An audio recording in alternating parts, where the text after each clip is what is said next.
हाय, साडी नेसून डोक्यात गुलाब कसा घालायचा ते आज आपण पाहूयात. अहो, मी माझ्या डोक्यात हा अख्खा गुलाब घातला असता, पण तो गळून पडणार थोड्या वेळाने, कारण माझे थोडे सिल्की केस आहेत.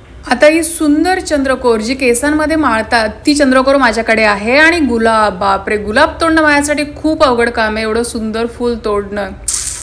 पण आता ह्यातली जी फ्रेश पाकळी आणि मोठी पाकळी आहे ती घ्या आणि बेसला हा चंद्रकोर टक करा आणि अशा सुंदर रीतीने टक करा. असे मी सगळे 6च्या 6 चंद्रकोर टक केलेले आहेत. दाखवते तुम्हाला, दुसरं पण दाखवते.